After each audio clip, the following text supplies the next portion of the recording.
Всем привет! Я сейчас нахожусь в лесу. Хочу всех поздравить с Пасхой. Теперь я не знаю, как перекинуться назад. Блин, ну ладно, сейчас буду снимать по новой, потому что я хотела отдельно подснять то классное место, в котором я сейчас нахожусь. Ну да ладно, сейчас по новой снимем. Всем привет! Всех хочу поздравить с Пасхой. Христос воскрес, воистину воскрес. Сейчас я нахожусь в лесу, в нашем замечательном уручье. Вот здесь высоток поналепили. Ну, что значит поналепили? Самый лучший район в Минске — это наше уручье, без сомнения. С одной стороны дома, с другой стороны заправка. Я нарушаю все возможные пожарные объявления, извещения, потому что пару дней назад приходила смс-ка о том, что в лесу нельзя разводить костер, но поскольку позавчера выпал дождь, я набралась смелости и пошла и открыла для себя сезон костров, потому что я очень люблю лес, я очень люблю одна посидеть возле костра. Вот пришла сюда, навела порядок, вот сейчас уже вы видите в более-менее приведенном до ума место, так сказать, дислокации, там, где я сейчас нахожусь, пикник на обочине. Пикник на обочине. Тут было раньше тоже какое-то кострище. Кирпичики со всех кострищ я пособирала. Здесь тоже было кострище. И вот обложила, чтобы именно соблюсти технику безопасности по тому, чтобы не возник пожар в лесу. И выбрала такое место, чтобы было максимально вот пустое от травы, от сухой травы, от лесного опада, видите? Вот, и тут тоже переставила лавочку, очень удобно, классно получилось, то есть на ней можно сидеть. Это я с собой перенесла старую сумку, вот. Ну, то есть с удобством можно присесть на лавочку. И также я вот так поставила поддон, в котором у меня стоит водичка. Сейчас она на солнце, надо будет ее убрать, потому что перегреется. Газетки тоже туда поставила. Вот мой пикник на обочине. Самый такой классный вариант — это кофе. Я взяла с собой на бутерброды селедочное масло, оно не портится достаточно долго, если находиться длительное время в пути. Ну, то есть это идеальный вариант для велосипедных каких-то маршрутов. То есть это печенье вот простое с лодыч, батон и вот недорогое это икорное селедочное масло Санта-Бреморовское. Так, ладно, по поводу чревоугодия заканчиваем сюжет. А вот хотела вам, так сказать, показать фотоотчет того, что я...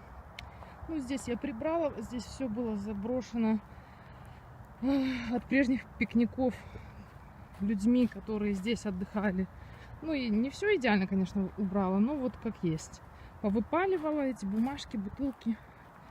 Вот здесь тоже кто-то пикник делал.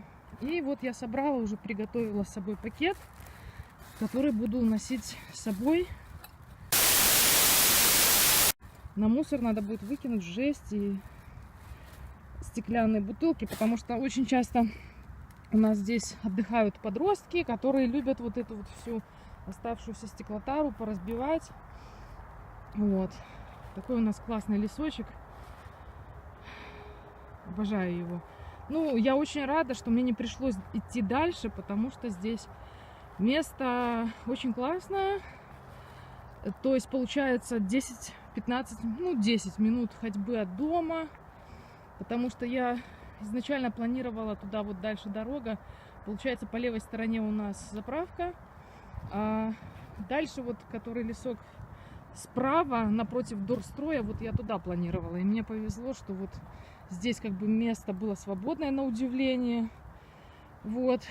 И, то есть, перевела в порядочек и перекусила. И вот я еще сейчас подброшу немножечко для костерочка палочек. Ну, он такой минимальный. Я обычно, если развожу костер, то у меня жесть жестокая. Тут пионерский костер. И поэтому, поскольку сейчас запрет на разведение больших костров, ну и вообще костров в принципе, я решила без фанатизма сегодня, так сказать, насладиться минимальным костерком. Ну, здесь максимум до метра по объему костровая яма и обложена кирпичами и камнем.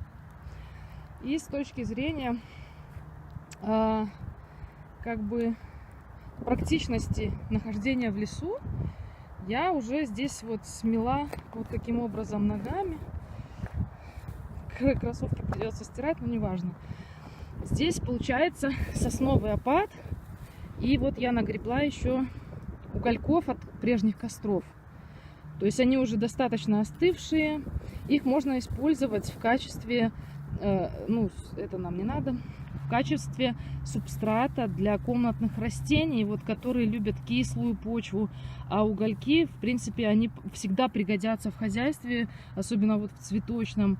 Часто их добавляют в любой субстрат для того, чтобы избежать всяких грибковых заболеваний, корневых заболеваний. То есть я их даже, эти угольки, использую и в орхидейный субстрат. То есть и шишечка даже попалась.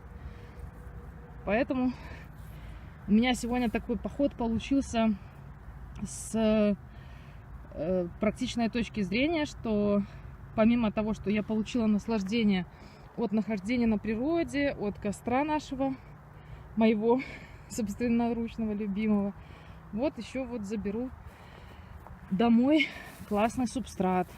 То есть день, хоть и праздничный день, прошел не зря. Поздравляю всех с Пасхой.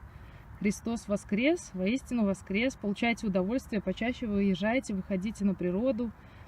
Здесь очень классно, ребят. Всех целую, всех крепко обнимаю, всех люблю. До новых встреч. Пока-пока.